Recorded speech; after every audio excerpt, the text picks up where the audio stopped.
तो अब हम लोग नेक्स्ट प्रॉपर्टी प्रूव करेंगे, very important property. If A i J components of, ये कोवेरिएंट टेंसर ऑफ रैंक 2 है अथवा कंट्रावेरिएंट टेंसर ऑफ रैंक 2 हो, इससे कोई दिक्कत नहीं होगी, चाहे ऊपर हो चाहे नीचे। Number of independent elements n n plus 1 by 2 होते हैं। क्लियर? ये प्रूफ करना है।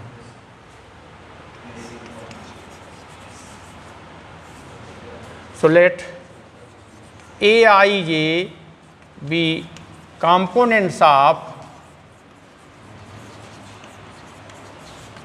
covariant tensor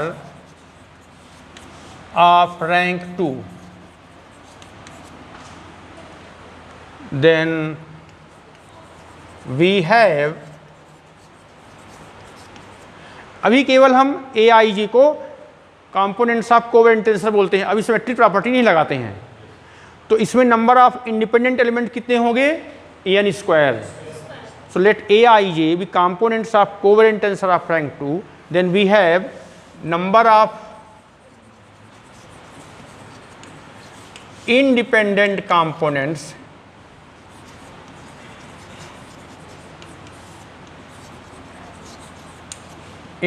components is equal to n square. इसके हल करने के दो तरीके हैं। एक तरीका सिंपल है, समझ में आए तो बता देते हैं। देखिए कैसे, ये A11, A12, A13, A1n, A21, A22, A23, A31, A32 and up to last में AN1, AN2, AN3,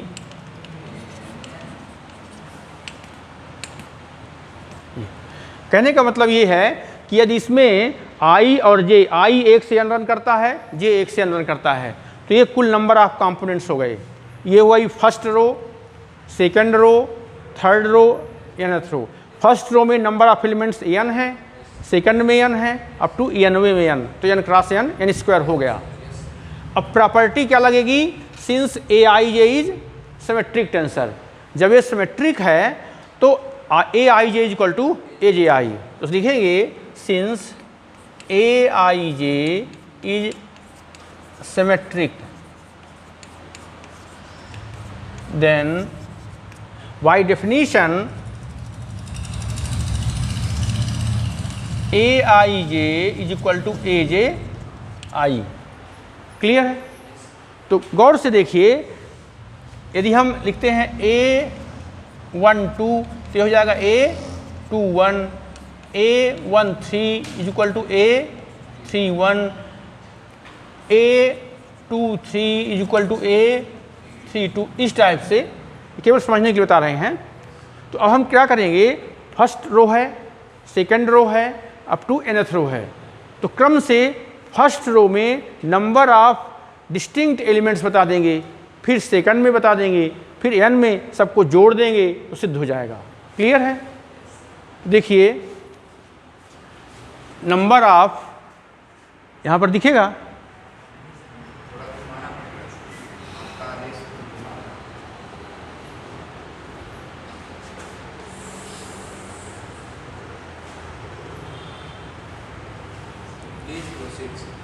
तो now number of distinct elements अथवा इंडिपेंडेंट एलिमेंट्स, इंडिपेंडेंट कंपोनेंट जो लिखना हो, नंबर ऑफ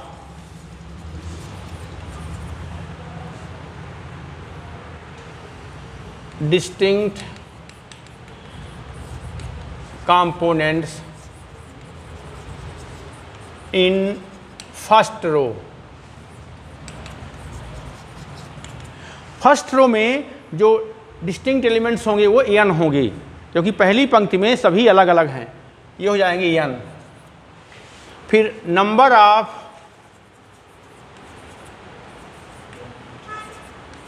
डिस्टिंक्ट एलिमेंट्स अथवा distinct components in second row में देखिए A21 है, A12 आ चुका है, तो A21 इक्वल टू A12 होता है प्रॉपर्टी से, इसी गिनती नहीं होगी, तो बचेंगे n-1, तो ये हो जाएंगे n-1।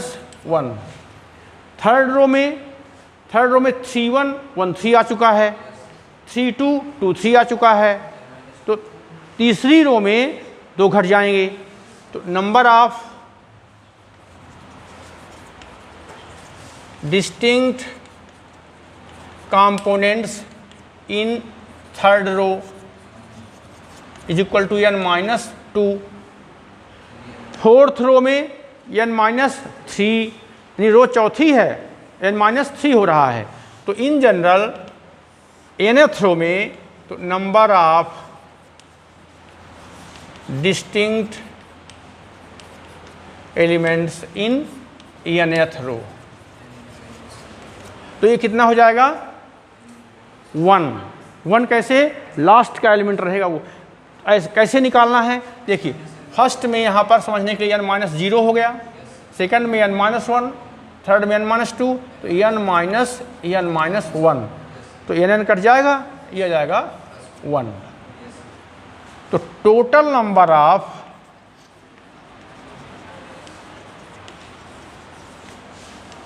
डिस्टिंक्ट कंपोनेंट्स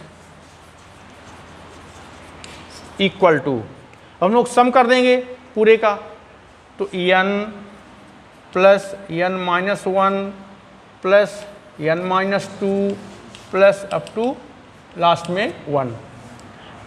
इधर जो स्टेप जाते हैं एक एक घट रहे हैं, सबसे अंत में 1 है, तो इसके पहले क्या होगा 2 होगा, इसके पहले क्या होगा 3, तो इसको आप ऐसा भी लिख सकते हैं 1 plus 2 plus 3 plus up to n, sum of first n natural numbers.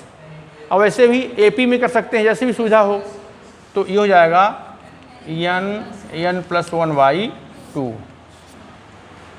ये होता है sum of first n natural number n+1/2, तो एंड हिंस प्रूव्ड।